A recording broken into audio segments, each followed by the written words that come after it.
여러분 반갑습니다. 최용성입니다. 오늘은 제가 그 복음이 살아있는 가정이란 복음이 또 죽을 수 있는 복음이 죽은 듯한 그런 가정에 대해서 그러니까 좀 나누도록 하겠습니다. 사실은 오늘 제가 설교를 들었는데요. 우리 이제 제가 이규원 목사님 수영로교 이규원 목사님 설교를 들었는데 복음이 살아있는 가정이란 설교 제목이었는데 이 말씀을 나누면서 사실은 제 사랑방 생활하고 또 여러 가지 신앙 공동체 생활하면서 느꼈던 그래서 이제 복음이 주고 있는 가정을 많이 이제 경험하면서 그 느꼈던 그런 경험까지 섞어가지고 오늘 좀 이렇게 나누고자 합니다. 그래서 제가 원래 오늘 이규호 목사님이 말씀하신 설교 제목은 금방 제가 들었는데 복음이 살아있는 가정인데 저는 복음이 살아있는 과정과 함께 복음이 주고 있는 가정에 대한 대안 이런 것들을 가지고 좀 이야기를 나눌까 합니다. 내러티브 형식으로 이렇게 좀 나누도록 하겠습니다. 오늘 이제 복음이 살아있는 가정이란 제목으로 이규 목사님이 어떤 얘기를 해주시냐면은 우리 인생길에서 안식이 있다면 그것은 가정과 교회가 아니겠느냐 이런 얘기를 하시면서 사실은 영혼이 기도하고 주님 안에서 안식하는 가정 공동체가 그런데 이제 이 몸살을 앓고 있다 이런 얘기를 하시더라고요. 그래서 이제 그게 이런 몸살은 사실 그런데 이제 창세기 3장 7절에서 12절까지 당시에도 사실은 있었다.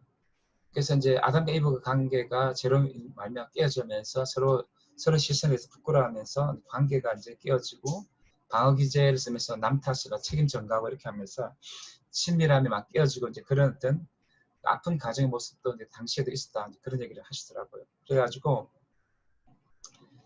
근데 이제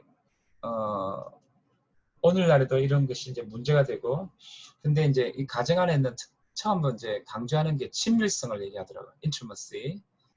그래서 이제 갑자기 저는 이제 그게 스턴버그가 말한 사랑의 삼각대에서 열정적 사랑, 친밀한 사랑, 그리고 이제 책임지는 헌신적 사랑 이 중에서 친밀한 사랑이 이제 생각나던데 어쨌든 이제 우리 목사님은 그런 얘기를 하는 거예요. 가정에서 친밀함이 사라지는 것이 참 문제다.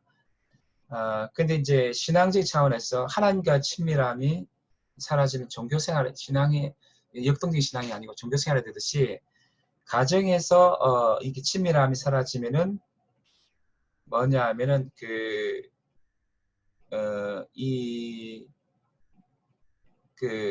굉장히 좀 이제 문제가 된다. 그런 얘기를 하시더라고요. 그래서 우리는 이제 지금 사회적 그리드를 하지만 신앙 공동체가 유대감과 공동체성을 갖고 있어야 하듯이 하나님과 친밀한 삶을 가지고 있어야 되고 또 뭐냐 하면은 부부간에도 친밀성을 갖고 있어야 된다. 그래서 이제 그런 얘기를 하더라고요. 그래서 이제 그러면서 다윗을 예를 들는데 이 다윗이 뭐냐 하면은 굉장히 종교 생활을 하지 않았잖아요. 굉장히 하나님과 친밀성 있었잖아요. 그래서 이제 자기가 첫째 나이까지 하나님의 품을 이제 사모한다 시편에 구절 듣지만 이 다윗은 대상관계 학파로 식을 따지면은 뭐 애가 양치기하고 부모한테 인정 못 받았지만 어릴 때 애착관계를 잘 지낸 것 같아요. 그래가지고 굉장히 엄마의 품을 사모하듯이 이렇게 하나님과의 친밀함 품을 사모하고 주님 안에서 이제 안식했던 그런 사람 같은데 그런 안식을 이제 또 다윗은 시편을 보면은 그의 여정 속에서 굉장히 친밀함을 잘 갖고 갔는데 현대인들은 친밀함을 이제 잘 쌓아가지 못한다. 이제 그런데 우리가 이제 이런 친밀함을 이제 우리가 잘 가져가지 못하면은 부부 관계가 냉담해지고 정서적 죽음의 습관화가 일상화될 수 있다. 그래서 이제 우리가 굉장히 친밀감을 하나님과의 관계에서도 이제 쌓아가야 되지만 부부 관계에서도 이제 쌓아가야 된다. 그러면 또 예수님 얘기도 하시더라고요. 예수님이 굉장히 인티머스가 굉장히 강하신 분이죠. 소크라테스하고 예수님 차이가 뭐냐면 인티머스, 굉장히 친밀감이 강하죠. 그래서 이제 소크라테스와의 또 뭐 제자를 멘토링을 잘 했지만 예수님이 멘토링하는 과정 보면은 이제 우리 목사님 얘기하시기를 얼트루이즘이랄까 이타성도 있고 사회심도 강하시고 공동체 그리고 뭐 또 유대감도 강하시고 뭐 용서도 많이 하시다. 베드로 사고치도 용서하시지만 굉장히 그 요한과의 관계에서 느껴지는 그 인티머시가 대단하셨다. 그래서 뭐 제자 양육을 갖다가 막 강의식을 한 게 아니고 인티머시를 기반으로 해서 굉장히 하셨다 이렇게 하는데 우리가 그런 예수님은 또 인티머시를 우리가 굉장히 이제 배워야 된다. 그런 어떤 인티머시를 통해서 우리가 이제 그 해야 되는데 만들어야 되는데 사실은 이 현대 가정에서 친밀감이 많이 부족하고 또 이 창세기 3장 그 아담 이브 서사에서도 굉장히 이제 이제 그 부족하다. 그래서 그러나 우리는 그렇게 해서 안 된다. 친밀한 이제 그런 공간들을 가정에서 만들어야 된다. 그래서 이제 우리가 또 친밀감과 함께 이제 또 특별히 또 중요한 게 뭐냐면 스턴버가 말한 책임감을 얘기하더라고요. 근데 이 책임감을 얘기하면서 아담과 이브가 책임 전가를 많이 했잖아요. 이타시라고. 사람 처음에는 살 중에 살이고 뼈 중에 뼈가 하지만 저 여자 때문에 내가 이렇게 범죄하게 됐다고 고통받게 됐다. 우리가 이제 방어기제 투자라든지 전가를 많이 사용하는데 그렇게 해서는 안 된다. 네, 목사님 그렇게 얘기하시더라고요. 그래서 사랑이라는 것은 인티머스 있지만 또 다른 차원에서는 그 반응하는 리스판스한 어빌리티, 책임성이다. 그러니까 사랑의 다른 표현은 책임성이다. 그런 얘기를 이제 얘기를 하시더라고요. 그래서 근데 이제 사실은 또 책임성이 없는 사람이 참 많아요. 이제 뭐냐 하면은 제가 사랑방 생활을 했는데 목사님이 그런 얘기 하더라고요. 어떤 사람은 부양의 의무를 지지 않는다. 제가 그 사랑방 생활한 그런 경험이 있어요. 어떤 여자 눈이 맞아가지고 그냥 그분 신앙생활도 거의 안 하시는 분인데 이제 하여튼 신앙생활 잘하는 권사님을 이렇게 하여튼 그래가지고 또 뭐 돈도 안 주고 말이죠. 부양 의무도 안 하고 떠나가셨죠.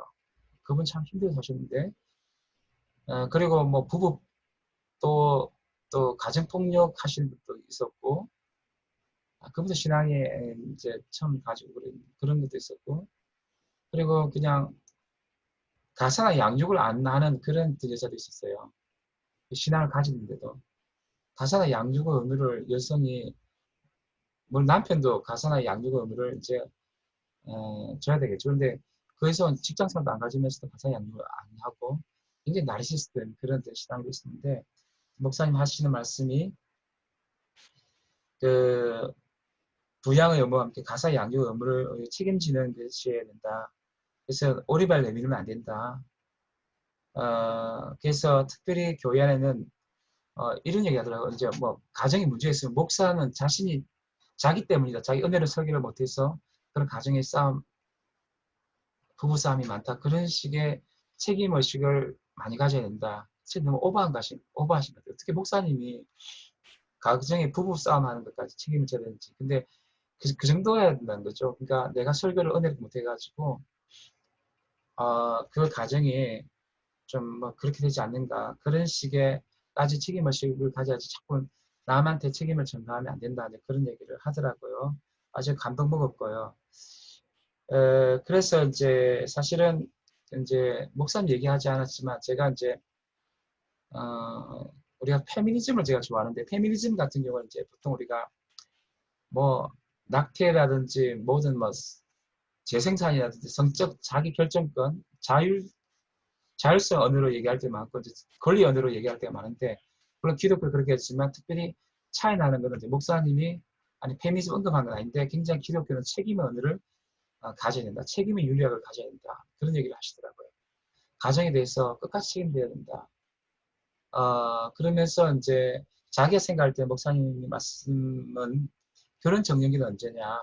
바로 서로에게 책임을 질 수 있는 리스판시빌리티를 할 수 있는 책임의 윤리학을 구현할 수 있는 때가 책임 윤리학이다. 그래서 스터버식으로 하면은 열정적 사랑, 열정적 사랑 있잖아요. 그게 이제 로맨틱한 열정적 사랑. 그 사랑이 사실은 신앙적으로 하면 신비주의하고도 연결될 수 있는데 그런 것들은 뭐 사실은 우리가 생물학적인 그런 이렇게 다 분배가 되잖아요. 그래서 그냥 때가 되면은 어떤 호르몬들이 근데 목사님 말씀은 이제 뭐 그 신비적 사랑이고 또는 친밀한 사랑 이전에 열정적 사랑 이전에 우리가 책임의 어떤 질 수 있는 그때가 사실은 이제 결혼의 때다 그런 얘기를 하시더라고요. 그래서 아 진짜 많은 것 같다 아멘을 했는데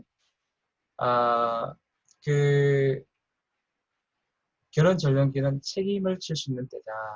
그래서 우리는 그 특별히 이제 이 책임 있는 어떤 보고만의 책임이 없는 그 가정을 만들어야 된다 그런 얘기를 하셨고 세 번째가 정직해야 한다. 정직해야 한다.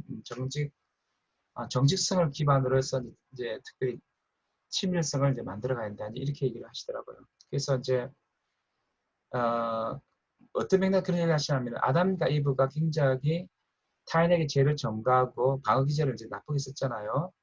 근데 우리는 그런 정말 이제 이렇게 방어 기제를 나쁘게 쓰고 또 이제 그런 것보다도 또 이제 바리새인들은 이제 영수장인데 좀 남한테 책임을 또 전가하고 또 비판을 잘하는데 그런 것보다도 정말 이제 하나님 앞에서 우리가 좀 정직하고 또 죄를 지으면 합리하지 않고 방위 쓰지 않고 회개를 해야 한다. 그 안에 대해서도 정직하고 너희 죄를 서로 구하라는 그랬지만 좀 정직해야 한다. 나쁜 방위 쓰지 마시고 그래서 이제 정말 그 회개하는 그 신앙이 있어야 되고 정직한 신앙이 있어야 되고 또 정죄하기보다도 십자가의 정신, 헤노시스 정신 가운데 타인의 죄와 연약함마저 끌어안고 사는 우리들이 된다 이렇게 얘기하더라고요. 그래서 예수님도 죄를 전가하지 않고 자기에게 죄를 겨누게 하시고 그 죄에 대해서 우리 죄를 대신해서 속죄하시고 희생양 되시고 죽으셨던 것처럼 우리는 가정의 연약한 부분에 대해서 자꾸 남 탓하지 말고 아내 탓하지 말고 사실은 좀 정직하게 대면하고 회개하고 주님 앞에서 그런 어떤 정직성 기반으로 해가지고 어떤 가정을 복음화해서 갖고 간다. 그런 얘기를 하시더라고요. 그래서 자기 정도의 합리화의 잘못된 방법이 좀 제발 쓰지 마라. 아담과 이브처럼 바리새인처럼 되지 말고 십자가 앞에서 죄를 고백하고 회개하고 십자가 앞에서 정직한 그런 이제 신앙을 가질 때 또 부부 사이도 정직할 때 부부 사이 또 또한 친밀성이 더 정진되고 또 책임성도 정진된다. 그래서 이제 삼일체가 뭐냐면 이번에 목사님 말씀하신 그 사랑의 삼일체가 정직함과 친밀성과 책임감이 있는데 그래서 저도 이런 것을 가지고 복음 안에서 가정을 이렇게 만들어 가야 되겠다 생각합니다. 그런데 이제 제가 생각한 게 뭐냐면 이렇게 잘 되면 좋은데 일반적인 가정은 이게 잘 될 수도 있다고 생각하는데 혹시나 그 가정이 복음 안에서 살아 있는 가정이 아니라 완전히 다 죽은 듯한 그 아우슈비츠와 같은 그런 가정일 때는 어떻게 할까? 제가 그런 가정들을 좀 본 적이 있거든요. 그럴 때는 어떻게 할까? 그래서 좀 고민해 봤는데 목사님도 약간 이런 얘기 하셨지만 제 삶의 체험을 좀 부과해가지고 좀 말씀드리도록 하겠습니다. 근데 트럼프가 지금 자기애적 성격장애인데 공적 영역에서 문제가 있지만 만약에 근데 공적 영역에서 트럼프 때문에 흑인들을 많이 상처받았을 거예요. 트라우마를 지금 받을 것 같아요. 제 개인적으로. 이 트럼프 신앙이 뭐냐 하면은 이게 그 국가주의 종교 신앙이라 하시는데 스탠리 하우스가 많이 비판한 것인데 트럼프는 하나님 나라를 미국이 잘 되는 걸로 착각하는 것 같아요. 하나님이 공의와 하나님 사랑이 임하는 그런 게 아니고 이 뭐 미국이 잘 되면은 아메리칸 퍼스트 해가지고 선택받은 미국이 잘 되면 그 하나님 나라가 임하는 것처럼 약간 국가주의 어떤 그 로버트 벨라가 이제 그런 얘기 하잖아요. 미국이 이제 시민 종교적 성격이 있고 이제 국가 종교적 성격이 있는데 약간 착각해가지고 막 그렇게 하다가 미국이 잘 되겠으면 이제 시장 자본주의가 잘 된다 해가지고 막 너무 설치다 보니까 또 흑인들이 굉장히 이제 고통을 당하겠죠. 그러면서 자기는 오늘 책임을 안 지고 막 책임도 전가하고 말이죠. 그래서 그 흑인들이 신앙에서 상처받았을 것 같아요. 뭐 저런 어떤 신앙을 샀냐 이런 생각을 하시겠지만 가정에 자기적 성격 장애자가 많으면 이제 이게 굉장히 또 골치 아프거든요. 굉장히 트라우마가 강하거든요. 사실 또 이번에 뭐 이단 시대는 어떤 그런 교회 원래 이제 그 교주 때문에 그런 교주들이 자기 스기가 많아 반세승장이잖아. 그러면 이제 그 굉장히 이제 신앙 가지기 힘든데 그리고 그런 또 사람이 자기 부모일 경우 또 힘들고 그 교회 공동체 안에서는 또 그런 사람이 이제 원래 이단 교수들이 자기 특성자가 많잖아요. 그러면 또 근데 또 부모고 그런 사람이면 또는 김정은이가 반사의 승장이거든요. 편집 승장인데 그 다윗의 그 장인이 사울이 그렇잖아요. 근데 그런 사람이 이제 김정은 같은 사람이 이제 공직영에서 패를 맡겠지만 자기 아버지의 경우는 진짜 신앙생활하기 힘들거든요. 자, 이제 이럴 때 어떻게 하느냐. 또는 이제 아버지가 코로나19로 말미암아 또 남편 아내가 막 술만 먹고 알코올 중독 너무 스트레스 많이 받아가지고 이제 특별히 하층계가 그럴 수 있죠. 그렇게 하면 어떻게 하느냐. 또는 지금 돈도 없고 지금 자영업도 안 되는데 지금 집이 막 경기 너무 힘든데 쇼핑 중독인 아내나 남편이 있으시단 말이에요. 그러면 상식적으로 쇼핑 중독 그 돈을 이제 절약해야 되는데 신앙은 있다고 하면서 종교 중독일 수도 있는데 막 이게 뭐 돈을 계속 쓰는 거예요. 감당이 안 될 정도로. 자기는 또 내면 스트레스 많으니까 더 이제 해소하기 위해서 그렇게 하는지 몰라도. 그러면 부모나 아내가 그런 남편이 그렇게 쇼핑 중독이면 이제 절망하는 거죠. 뭐 이 가정이 뭐 복음이 살아있는 가정이 아니고 죽고 있는 가정이 아우슈비츠 같은 원수통의 가정인데 어떻게 하느냐. 사실은 이제 스탠리 하와스의 와이프도 경기서 성직장인데 좀 영서 성직장에도 힘들지만 경기서 성직장이 좀 힘들거든. 와이프가 남편이 경기서 성직장이면 진짜 힘들어요. 미친다고요. 그래서 한 20몇 년 동안 스탠리 하와스는 자기 책임을 다했지만 간접 책임 다했지만 신빙성도 없었고 사실은 뭐냐 하면은 그 자식을 지키는 데만 이제 최선을 다했죠. 그런데 그럴 경우 어떻게 하느냐는 거죠. 제가 그런 사람들을 봤거든요. 그렇게 어떻게 하냐면 저는 이제 그러나 복음의 능력을 믿고 그래서 안 되지만 그분의 사랑과 능력 안에서 기도함을 통해서 회복될 수 있음을 가지기를 축복합니다. 그 다윗이 있잖아요. 다윗이 그 장인은 어른이 그 반사 승장이고 편집 승장이기 때문에 엄청 힘들었거든요. 근데 다윗이 그걸 돌파해 나간다. 물론 끝까지 사울과 관계는 회복, 친밀성 회복 안 됐지만 어떻게 돌파해 나가면은 다윗이 하나님과 친밀성을 통해서 계속 기도하죠. 기도하는데 다윗이 그 친밀성을 하나님의 친밀성 중요한 것 같아요. 가정이 힘들 때는. 그래서 계속 기도하는데 시편에서 그 막 울부짖잖아요. 그런데 이제 시편 3편 가면은 처음에 하나님 찬양하다가 찬양시보다 사실은 3편보다 부르짖는 탄원시가 많아요. 그러니까 사실 가정이 힘들 때는 기도 많이 해야 돼요. 하나님의 친밀성 속에서 피난처 대신 주님 앞에서 기도를 많이 해야 되는 거죠. 기도를 많이 하다 보면은 가정이 회복되는 거예요. 회복 탄력성이 완전 포기하고 싶고 절망하고 싶지만 그것이 이제 회복 탄력성이 있는 거예요. 물론 자기 와이프가 그 자기 성장인데 변하게 하다는데 안 변할 수가 있어요. 그 반사의 성장을 편집 성장하는데 안 변할 수 있다고. 사울이 안 변하잖아요. 끝까지. 다윗이 기도 많이 했을 거 아니에요. 그죠? 근데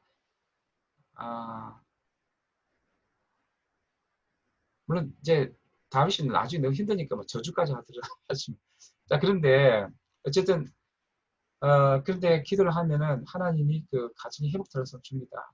그 안 변하더라도 막 예를 들어서 아내가 쇼핑 중독인데 돈을 뺏어가는 거예요. 끝없이. 그럴 때 기도하면 하나님이 일용할 양식을 주고 경제적으로 살려주신다고요. 살려주시고 그 다음에 이제 알코올 중독자들도 막 돈 많이 쓰죠. 코로나19인데도 막 자기 감정 막 스트레스 받아가지고 그러면 기도를 하면은 알코올 중독자들은 하나님께서 간절 기도하면 좀 이상하게 좀 이렇게 좀 많이 변하더라고요.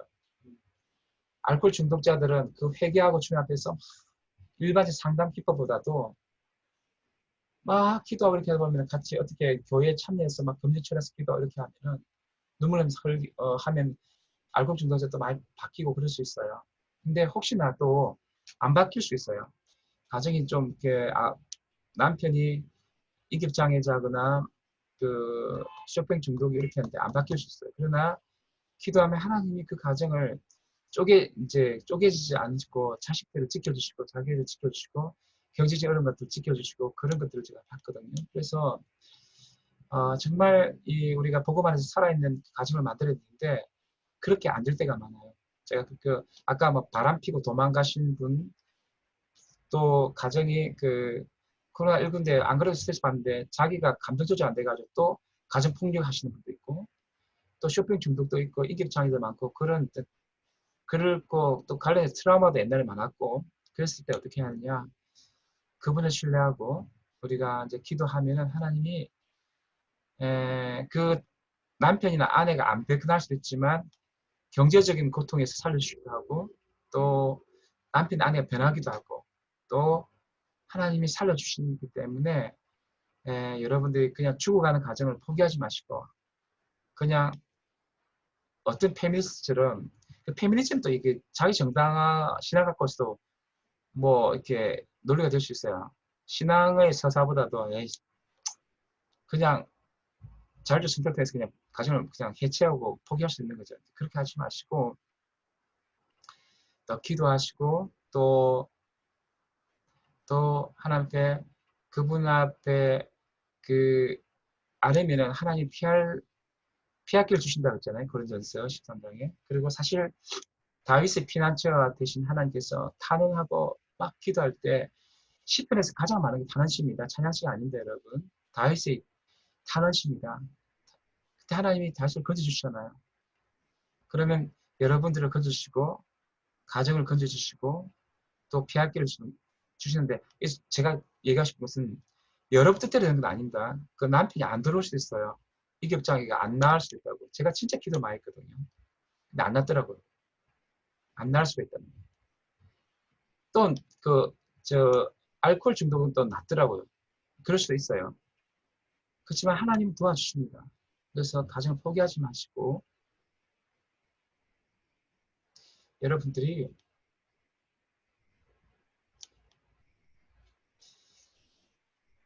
하나님과 친밀성을 바탕으로 해가지고 여러분들이 그 가정을 잘 이렇게 갖고 가시길 부탁합니다. 여러분, 제가 참 어려움이 많았어요. 제가 사랑방 하면서 몇십 년 동안 생각보다 이 해운대 쪽은 어른데 굉장히 이제 좀 가난한 동네에서 많이 살았는데 그 사이익학 이로 해서 말하는 그렇기 때문에 남편도 스트레스 많이 받아서 또 뭐 가정을 붕괴시키고 그런 남편들도 많이 받고 그렇게 했는데 어쨌든 여러분들이 보고만 해서 진짜 아우슈비츠 같은 가정이다. 죽어가는 가정이라고 생각될지라도 포기하지 마시고 회복 트러스를 가지고 기도하면서 주님의 사랑과 능력 안에서 이런 것들을 이제 이겨나가시기를 간절히 부탁합니다. 네, 감사합니다. 오늘 이 정도 할게요. 네.